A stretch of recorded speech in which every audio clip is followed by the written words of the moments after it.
This is episode number 345 of the Homeowner Show. Whether you're DIY or looking to hire, we're here to help you find the best information and options for you and your home.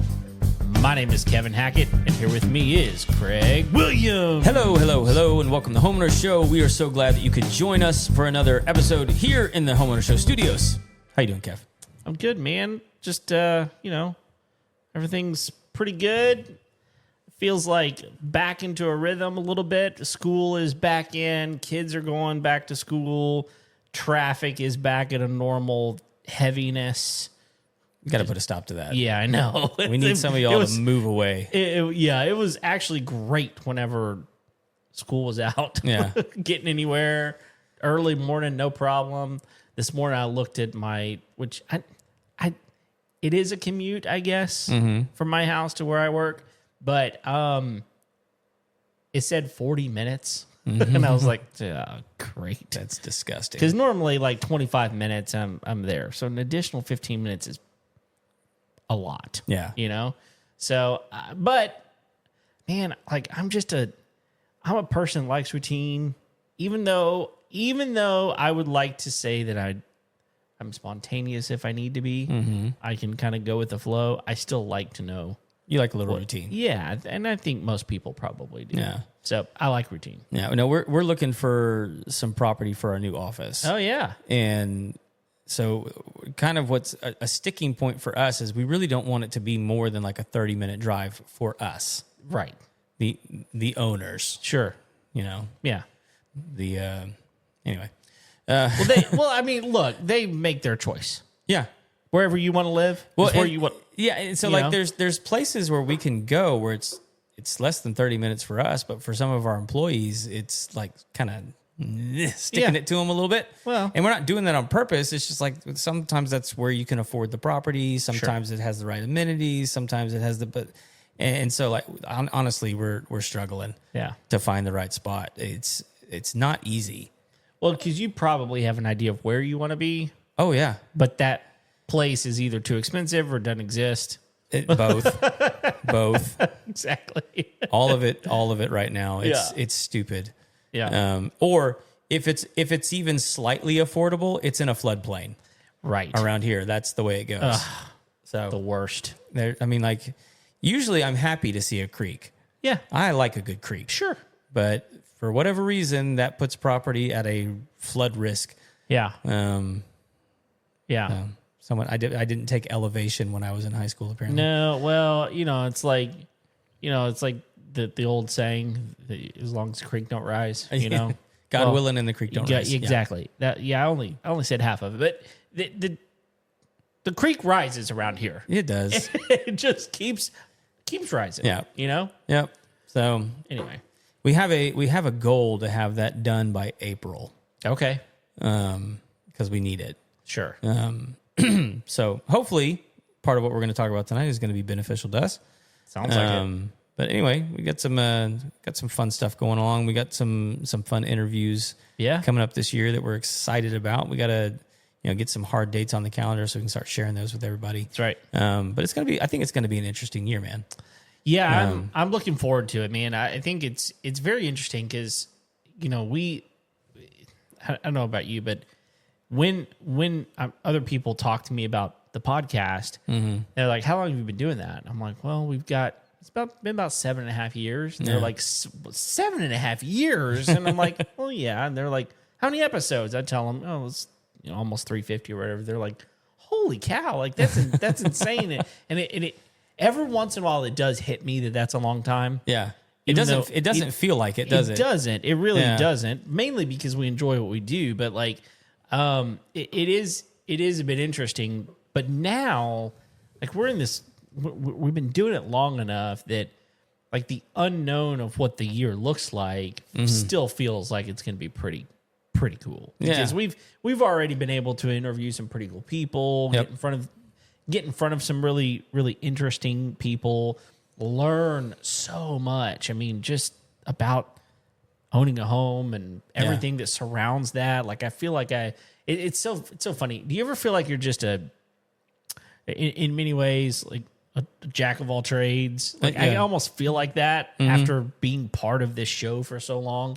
I kind of have a pretty good knowledge of a lot of different things. Yeah. I try and tell people it's like I know enough to get myself into trouble. Oh, absolutely. Yeah. But I also know who to call when I get into trouble. Get into trouble. That's right. So there's that, Yeah. But yeah, no, I think 2026 could be good. Yeah, I actually was talking to Eric G on the phone the other day. Okay. And we had a good chat, just kind of talking about what's coming up in 2026, and he's excited about what's going on with him. I didn't realize there was a. This is one of the things he was telling me. It was sad to hear the that podcast, The Money Pit. Oh. So the guy died suddenly. What? Yeah. And that show, I didn't realize it was a radio show. Oh, yeah. Before it was a podcast? Right. Okay. And so it had been on the air for a long time. And apparently I think this has been more than a year ago now that all this happened. But he passed away, and then his wife kind of tried to carry on with the show, and it just wasn't doable. And so they just had to shut the thing down. Interesting. And, it kind of left this wide lane in our arena. Yeah. With an institution like that, had been, because I think those guys were like somehow connected to this old house, but like this old house was up for a while as a podcast, and it's not even doing a podcast anymore. Sure. At least I don't think so. I haven't checked in a while. Yeah. Like that's one of the weird things about doing this is everyone thinks that like we all know each other. Yeah. And like we don't really even pay attention to each other that much. I mean, other than like, oh, that jerk's up on me. Yeah, right. I don't even know what he's doing. Well, but I was 2 and now I'm 3 and he's 2. Yeah, jerk. Like I think that part of it is there are podcasts out there that are just like full bore. This is their 100% gig. They don't do anything else. This is their money maker. Yeah. Their source of finances, all that kind of stuff. That's not it for us. No. We do it because we want to. Even though like those are our peers. Sure. You know what I mean? Like we hang out on the charts with these guys. Right. Like we're still like, but like we're not making the money they make. No. I don't know why. Well, because we're not we're not in it for the money. Here's the thing is I think if you and I, if we just like, you know what, we quit everything else and we're just going to do this. I think if you and I focused on this as like our full-time gig, we could probably do something with it. Sure. But we just don't. We don't. We just enjoy making the show, talking to people, and doing the thing. Yeah. No, we could absolutely make it work because, again, 7.5 years. I mean, anything you do for that long, right? You become good at it. You also understand what you're doing better and better. You know who you can talk to about certain things, but also, with that amount of history, sponsorships are available and different things like that. So, yes, could it be viable? Sure, but we got other things. Yeah, we're just one of them. We're just having fun over here. Yeah. I know we're going to talk about your garage door opener. Sure. Yeah. What's the brand on that, by the way? So the one that I wound up getting was a Chamberlain. Okay. So do we want to jump into it? Well, I was just gonna do the home news real quick. Let's do that first. Because it's actually good. It's some happy news. Yeah. So we according to reports, and I've run this by a few broker friends of mine just to verify, but we are seeing the lowest rates in home loans since 2023. Oh my goodness, that's over 2 years, man. I know. Like that feels like forever when it comes to this kind of thing. Yeah, and we I know we always circle back around to this, but like let's just go ahead and rip the Band-Aid off of what I think, and I think you agree with me, is that mortgage rates haven't been too high. No. I think they haven't been too bad. No, the problem is we experienced something after COVID that was unprecedented. Well, and during. And yeah, sure. But like when rates drop below 3%, that is like free money. Yeah. It's just nothing. It should be and is a once in a lifetime thing. Yeah. Thankfully we got on that. I think we got close. You got close. We were as close as you could get probably at the time. We were in the midst of a transition, and if we weren't, we would have jumped on it. Yeah. We wound up still landing in a pretty good place. Right. And we're at 499 on ours. So we landed in a pretty good place. Yeah, I know we're in the threes. I think it's like a 3.7 or something like that. But we were actually able to get that because I think we took it down to like a 15-year note. Sure. But anyway, the problem is 6% wasn't bad. The problem is that the prices were still just drastically overflated. Right. And so this is something that this article was even bringing up is like, yeah, the rates are good. And what we're seeing for like FHA and VAs is 5.9s. So good. Which, I mean, feels great. And then like across the board for like traditional loans, you're seeing like really low 6s, like 601, 6.5. I mean, like somewhere in that range. Yeah. If you got good credit, obviously, that's going to change if your credit's not great. But what this article was saying is that there's over 500,000 more home sellers than buyers right now. And so, it is a buyer's market. And so like if it kind of hangs out in that ratio, the prices are going to start to come down. They will. They have to. It just depends. I mean, people could kind of get a little buy happy because, the rates are a little bit lower. But they also know, because if you're using a decent realtor, they know this house has been here for a little bit. Right. You can negotiate. Yeah.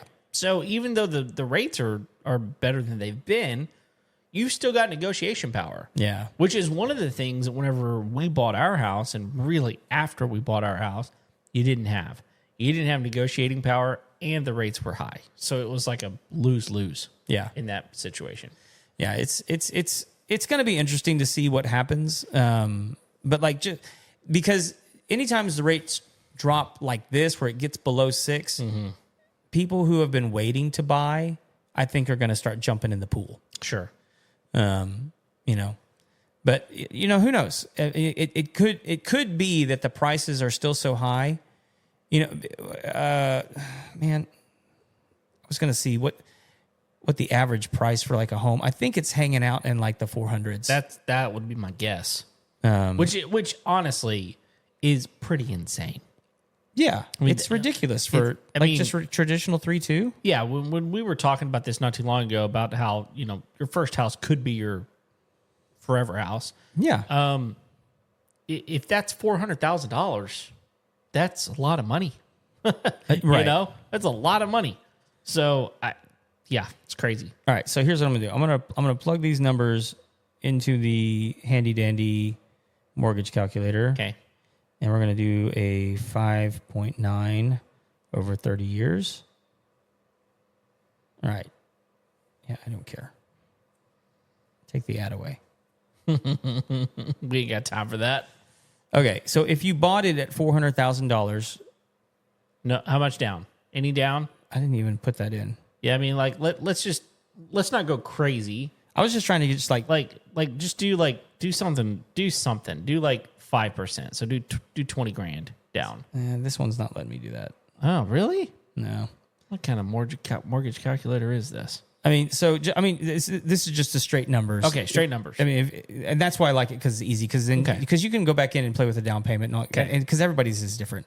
But like if you're at 5.9 for $400,000 over 30 years, your monthly payment roughly is going to be $2,372. Okay. So over the course of your loan, you're going to pay $854,000. Right. Right. Yeah. So, but like if you take that. That's without taxes or right. None of that. That's just house prices. This is just simple math. Right. So if I take it to like a 6.5 on the same amount, we have to watch an ad to get to that number. Yeah. But thankfully, it's not too long. It shouldn't be. Is it? But is there just one? That's where they get you. It's a little short one, and then another longer one comes right after. I hate. Look, it's an ad for Royal Kingdom. They should be sending us some money for this crap. Yeah, please. What a stupid game. Yeah. Some people. It is. It's a long one and a short one. Yeah, I told you. I don't know why that happens. But I mean, like 2,300. I mean, let's call it 2,400. Yeah. Because let's assume PMI, which would probably make it 2,500. Right. Somewhere in that neighborhood. that's not terrible. No, I mean, but like it also depends on what you're getting, because $400,000 in Boston isn't the same as $400,000 in Des Moines. Yeah, you know what I mean. Yeah, so that's true. It's not a complete fair comparison. Just give me the numbers. Okay, that's not the numbers I wanted. Oh, come on. You're going to have to watch another ad? I better not. That'd be terrible. There we go. Okay. So at 6.5, it's going to be $2,500, which would mean it's like, if you're paying PMI, it's going to be like $2,700. Yeah. Taxes. But you're immediately $200 more. And $200, especially in the market that we live in right now, like it's groceries till Wednesday. That's what I was just saying. That's at least half of a week of groceries. But it could be more. Like, I think that $200, that can go a decent ways towards something else. Right. But like, there's also near us, and I'm speaking specifically about our market. There are homes that you can buy for less than $200,000. Still available. Yep. And they're typically in newer types of neighborhoods. They're newer and smaller homes. Very, very small. Probably 1,500 square foot or less.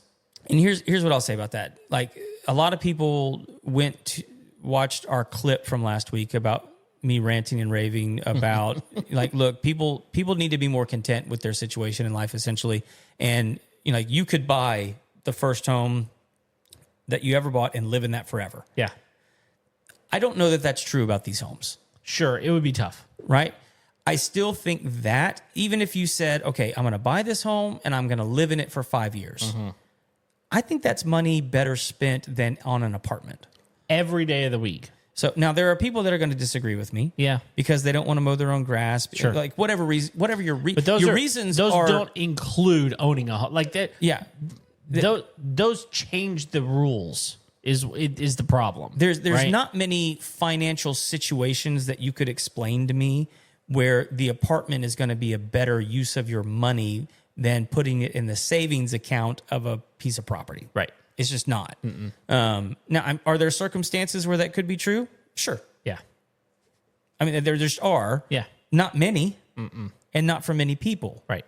So, those kinds of places are available. Right. The problem is most people believe that they deserve better. And especially over time, right? But then in the same breath will tell me, well, I can't afford the one that I want. Well, then you don't deserve that one. Right. Yet. Yeah. And who knows, like in 15 years, once you build up enough equity, you can probably buy that. Flip it into that, man. Right. I mean, like, again, absolutely. Like, I'm not saying like everyone has to do the thing where you stay in the same house your entire life. Sure. That's not practical for a lot of people. I mean, it is practical. Let me rephrase that. That's practical for a lot of people. For a lot of people, it is. For a lot of people, that is practical advice. For some people, it's not. And it also is just okay to say, I don't want to. Yeah. That's fine too. But to whine and moan because you can't get the $500,000 one, when there's a 200 one available, you just don't like it and it's not as pretty and the yard isn't as big. Yeah. Suck it up, Sally. That's right. I'm sorry. And the amount of money that you could put into a $200,000 house to make it a little bit nicer over time. Yeah. To increase the value, to make it a little more livable the way you want it, right? That is an aspect of home ownership that we don't talk about a lot. Is we tend to talk about like what you can afford. Yeah. And almost everybody buys at the top end of what they can afford. Yep. Rather than the bottom end of what they can afford. Yep. And I'll almost promise you will have less stress in your life and you will enjoy your home because you'll be able to purchase the amenities for the inside of the house that make you happy. I mean, like, who wants to sit in an empty house? Nobody. I mean, like, buy a cheap house. Sure. And put nice stuff in it. Yeah. Buy nice furniture. Yeah. Big TV. But, whatever makes you happy. Fill it up with whatever you want. Right. I mean, like, don't be an idiot and go into debt over it. But, like, buy the nice things that you wish that you could have had if you were sitting in a really nice, big, pretty house with nothing in your. Yeah, because like you've got like a blow up futon. Yeah, exactly. Because like let's say you buy the big house and you're like, man, I want to have people over, and you're like, all right, cool.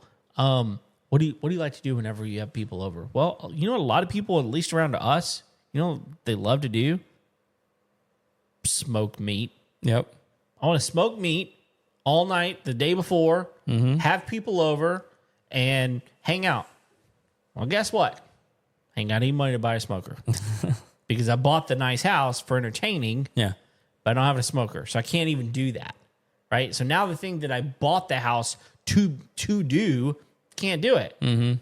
But you buy a smaller house, a lesser house, a cheaper house, you can buy that and more. Mm-hmm. And guess what? Those same friends are going to come over, and guess what they're going to be? Happier because you got smoked meat. Yep. You know what I mean?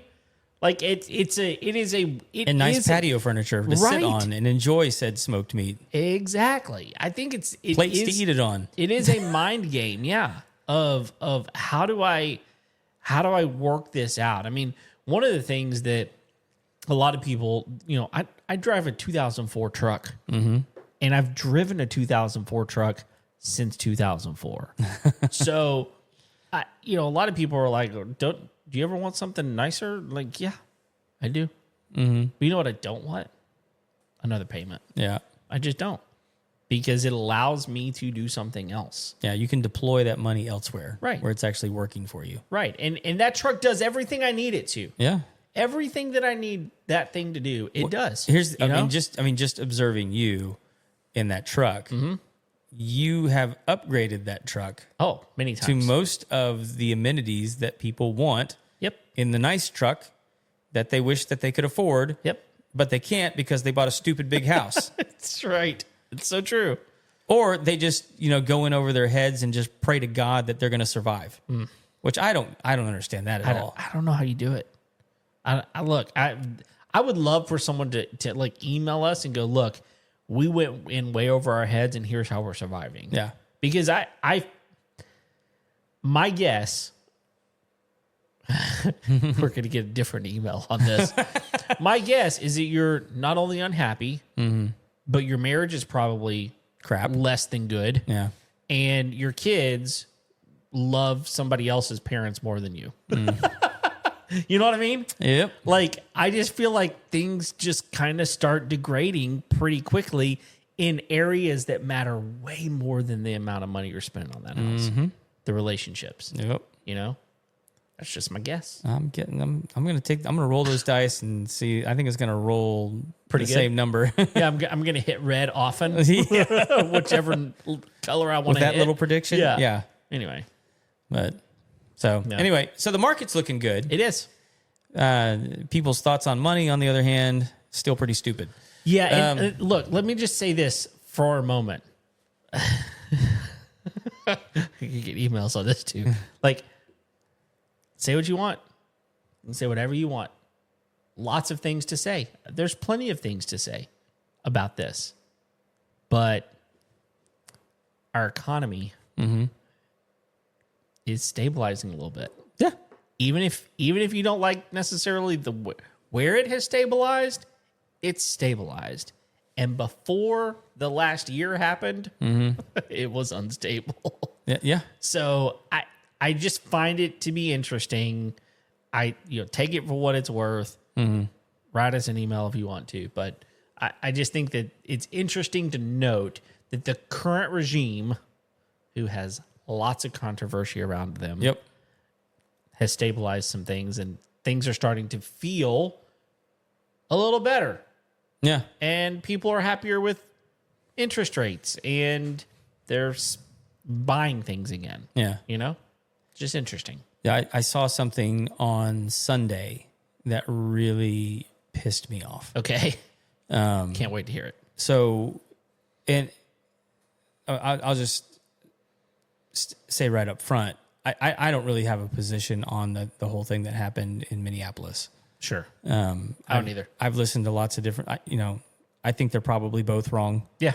But anyway, on Sunday there was a lot of protests. Yeah, there were across the country, and I came across one as I was driving home. I was at a home for boys in foster care. Okay. That they're not in a foster home; they're at a boys' home. Okay.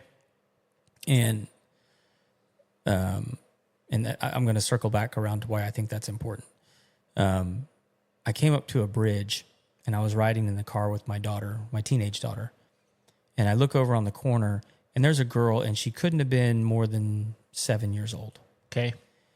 And she's standing there with her mom, and the little girl is holding a sign that says F Donald Trump. No. Yeah. And like not F Donald Trump, but like the full word. Sure. And like her mom's standing there proud that her daughter's holding the sign. And I'm like, what's this nonsense? And I turn the corner, and there's just two lines of people on either side of the bridge. And there's so many little children with who I assume are their parents holding very similar, vulgar signs.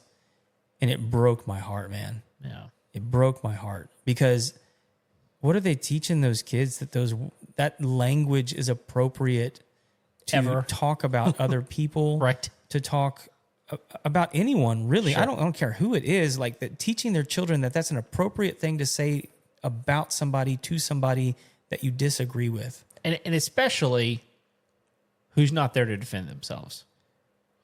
You should never say it, but it's pretty cowardly to do it whenever there's not that person in front of you anyway. It's also cowardly as an adult to hand that sign to a child and then stand behind them on the side of a freeway. Yeah. Where you know that that's going to rile some people up. And so you are intentionally putting a child in harm's way. Yeah. And to all of them, I don't care about your political views, but shame on you. Mm-hmm. And your lack of caring for your own children. I mean, it's just completely irresponsible and thoughtless and what brainwashed monsters. Yeah. I mean, really. Terrible. I can't imagine what their home life is like. Because if they'll allow a child to stand there with a sign like that, I guarantee you those children are being spoken to like that in their own homes. And a child should never be spoken to like that. Correct. You know, and what made me mad, and this is the thing that makes my wife mad all the time, is most of those people out there, you know, we were down the road spending some time with some boys that like need some love and some care and some direction in their life. And I guarantee you most, if not hardly any of those people that were standing out there protesting have ever gone to try and help another human being like that. You know, they spend all of their time and energy yelling and hating and a different political philosophy. Right. And like I understand that what happened was horrible. Sure. And terrible. Sure.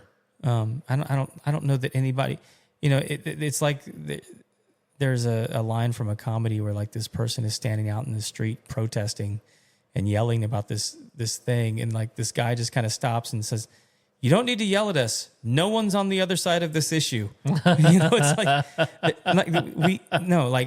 I think a reasonable person genuinely understands that what happened was a terrible, awful thing and shouldn't have happened. Sure.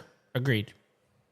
Yep. I think any reasonable person would agree with that. Well, there's never a scenario where someone being killed is okay. No, it's just not. So, and I also don't think that like we can like trace all this back to like one person. No. So it's, well, I mean, legitimately speaking, you own a business. You have employees. Right. You tell the employees what their expectations are. What control do you have over that? I mean, other than if you don't do that, I will fire you. Right. But if they want to go off and like poison someone with the chemicals that you send them off with, they could. And I would be held responsible for that. Sure. Absolutely. You know, but the reality of it is, I personally wouldn't have caused it. I personally wouldn't have done the thing. Yeah. But at the end of the day, I'm going to take responsibility for it because it is my business. It is my employee. Now I'm probably going to fire them. I'm probably not going to have them performing those duties anymore. Sure. But ultimately, I'm going to take responsibility for it. Yeah, I just think that the real point that I'm trying to make here is that, you know, one person acting doesn't necessarily reflect the belief system or the intentions, instructions, or the intentions of the person who is in charge of them. Yeah. So, and we're all old enough to understand that. That's not a foreign concept to anybody, but we apply it all the time. Sure. They're like, that person acted, therefore there's no way this other person doesn't condone it. Mm-hmm. You know what I mean? Yeah. And so I understand both sides of the coin. Yeah. Seeing kids holding signs is not the side. It's not gratuitously on any side. vulgar signs. It's nowhere on the coin. No.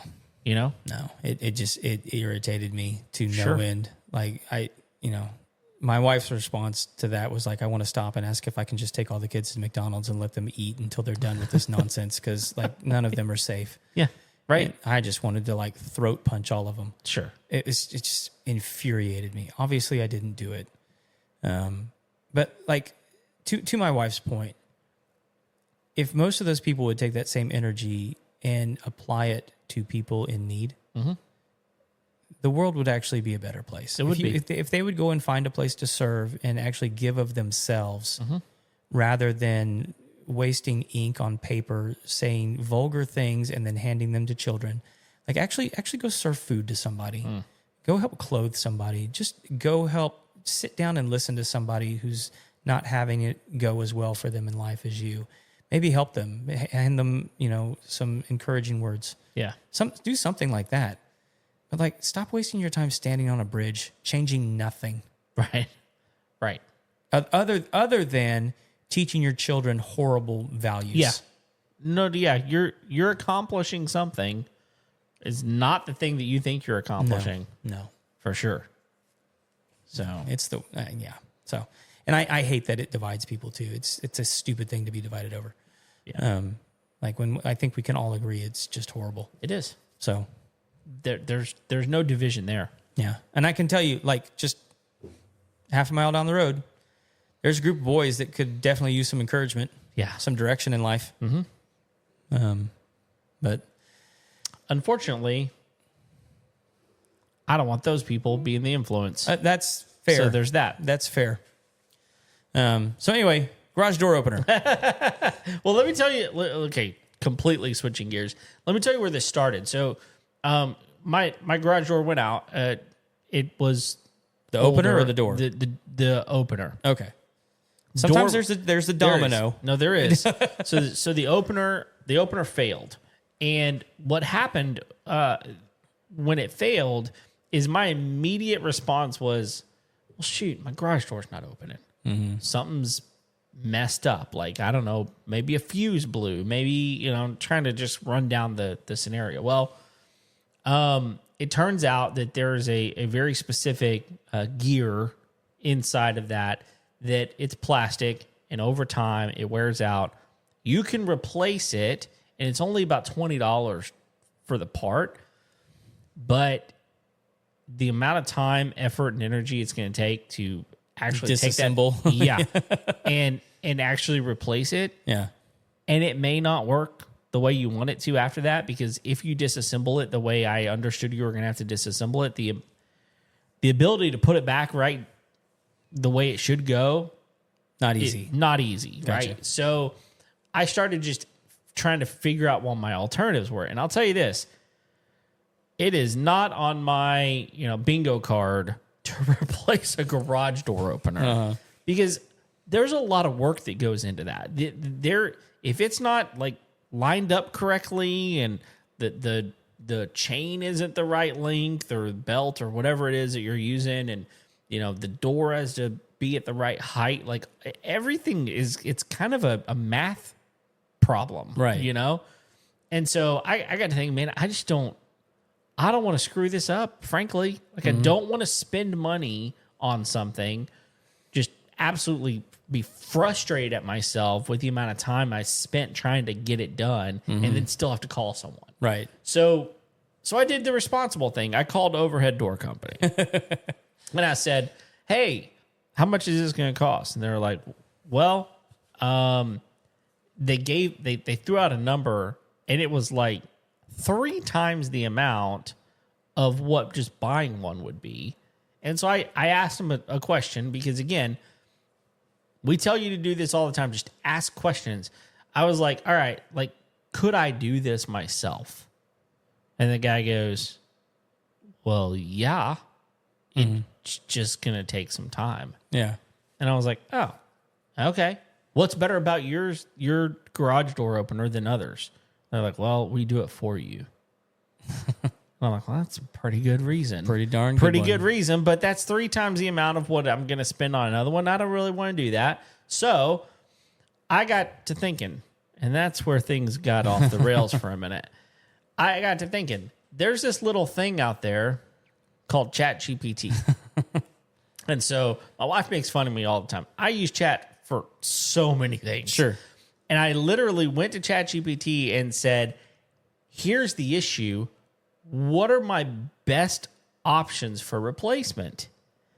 And I told him, so I had it was a Craftsman brand. I said, should I buy another Craftsman? Should I, that way I don't have to, replace certain things. What can I do? And it was very interesting because I don't know anything. Have you ever changed a garage door? It's been a minute. Opener? I mean, and when I say like a minute, probably more than 20 years ago. Yeah. Okay. So I knew nothing. I've never done it. And all I knew is fairly involved. So what chat revealed to me that I didn't know is that there are multiple brands out there that use the very same mechanisms and brackets for their installation process. So what it said was you can go with these 3 different brands, and all you have to do is replace the actual motor and the primary arm. Every other bracket, the tension rod, the rail system, everything else, completely the same. All right. Even the bracket that the motor goes on, you don't have to replace it. Everything just is unscrew the other one, take it down, bolt the other one up. And I was like, that's a handy piece of information. Unbelievable. All of a sudden, I'm feeling a little bit like, oh, well, that I can probably do. Yeah. And so I started, I was like, all right, well, which one's the best one? What are my, and it was like, well, now you've got these different options. And so I did go with the higher end one. Okay. Mainly because I was like, well, I'm doing it myself. I'm saving all this money, right? This is a nice one. This is guy math, right? Yeah. I'm figuring this out. So the Chamberlain, the one that I got, I'll just tell you, it's if anybody wants to go look it up, it's the B as in boy, 6753T as in Tom. So 6753. It's a smart garage door opener, which means a couple things. Number one, there's an app. So I can open and close my door from anywhere, from my phone, anywhere. All right. The other thing that it does is that it has a camera on it. Camera, what is that for? Well, Amazon, right? It's for Amazon or any delivery, but primarily Amazon. You can give them access and they can open up your garage door, put something in, and close it. In order to do that, your system has to have a camera on it. I didn't realize this just because we live on property and they just come up the drive, drop the packages off, try and avoid the dogs, and then hightail it out of here. Right. I didn't realize, until recently, I didn't realize, most garage door openers now come with a camera. They do. Because Amazon's requiring it. They are. So that they have, a check video system. proof. Yeah. So that you're not stealing stuff. Yeah, and so But also, you don't want, to give the drivers access to your garage. Correct. And then see him walk into your home. Correct. So it is a check and balance type of thing. Yeah.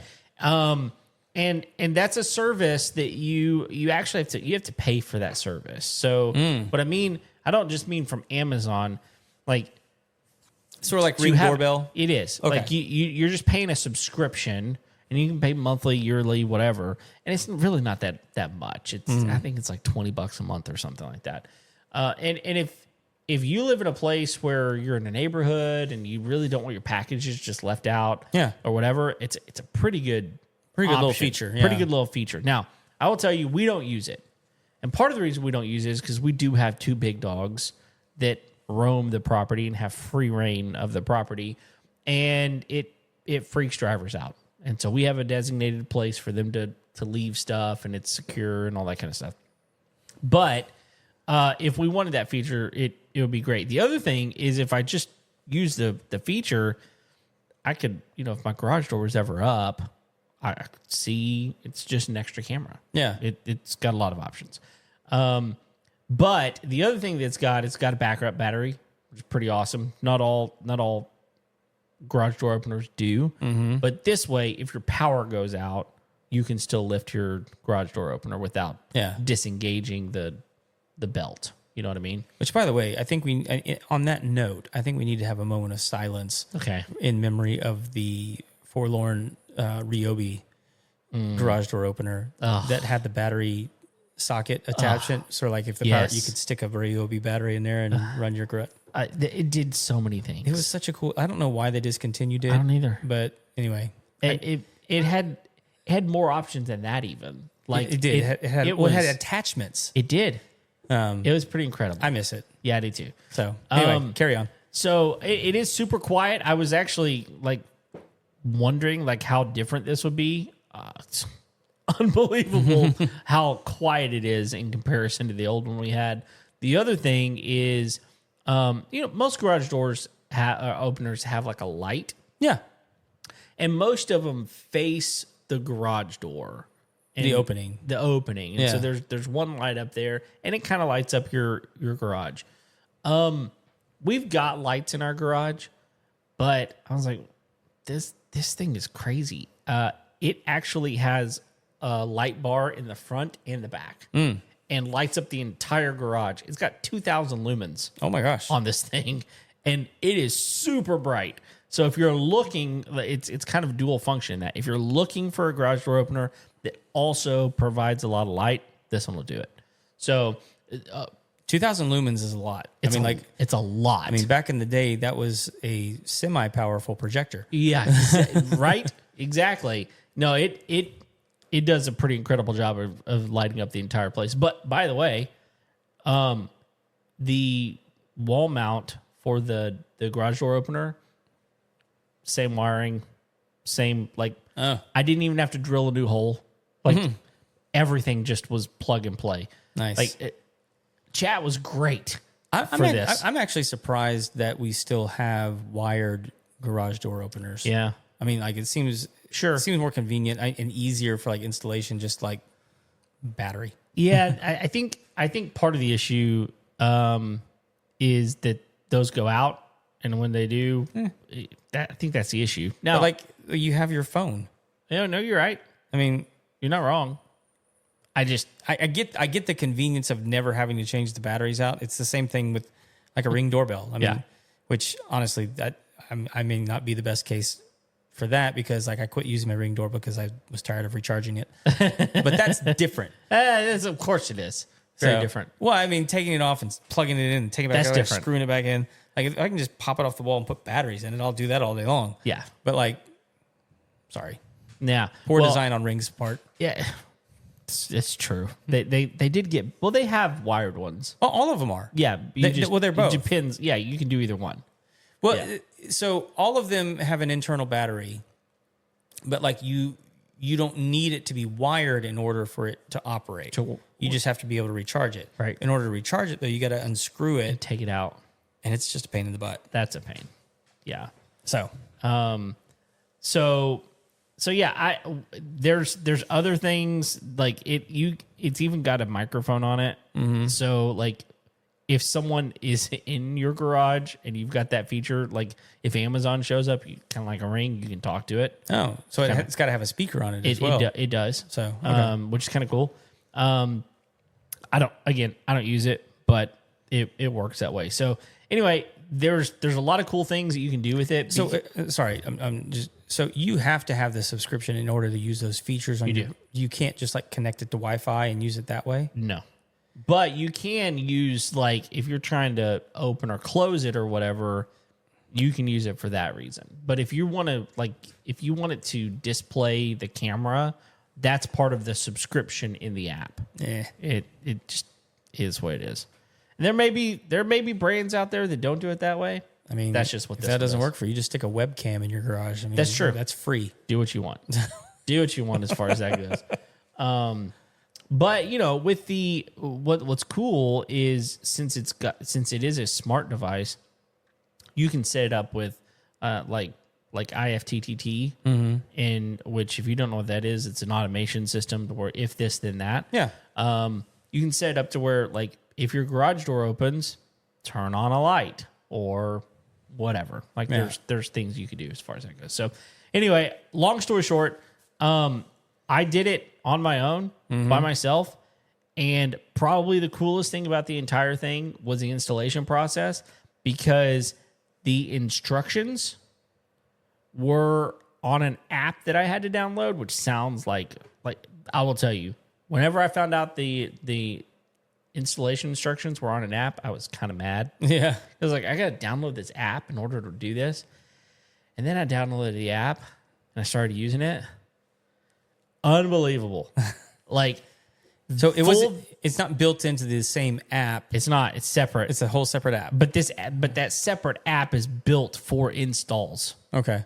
And it stores like the installation manuals and all that kind of stuff. So that's okay. That's kind of cool. It has some, so it's not just for the garage door opener. You can get multiple. I got you. Yeah. So it's got some utility to it. It's got some function. But what I'll tell you was so cool. Not only did it have like video of like, this is what you do, like this is how you do this thing. It had an interactive 3D model. Oh. Well, here's what I mean by that. So imagine you've got an image, a 3D image of the control arm, for example. In a book, like if in an installation book, you're going to see a 2D version of this. Right. Even if it showed it to you in 3D, you have one angle. Yeah, with one perspective. One perspective. Yeah. With this app, with simple hand gestures of like 2 fingers here or whatever, you could turn that thing all the way around and see the other side of it. And it had like color coded. Like if you were about to like put a screw in, it would be like yellow.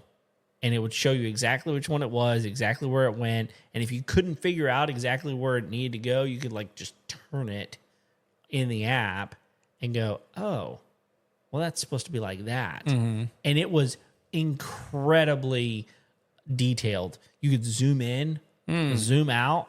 Like, I was blown away. I was floored at how cool it was to install this thing. And I actually had fun doing it. They need to do that for ceiling fans. Well, they might. They should. But they probably... ceiling fans are stupid. They are stupid. It takes way longer to install a ceiling fan than you think it should. Every time. And they're all different. That's the problem. I completely agree. I mean, anyway, so all I'm saying, ChatGPT was my friend. And I was happy with this one. It wasn't cheap. Right now on Amazon is $400. It's $398. Oh, that's not bad. But you install it yourself. Yeah, it was 3 times that amount for them to come do it. That's crazy for me. Like $1,200. I mean, like I understand. Sure, I do. Sure. I mean, they don't know what they're walking into. Right? No, they don't. They don't. I get it. The fact that I didn't have to like replace brackets, replace mounting stuff, replace the door. Yeah, because like when they're giving you that number, I mean, they could be walking into my garage where there's never been a garage door opener. Yeah.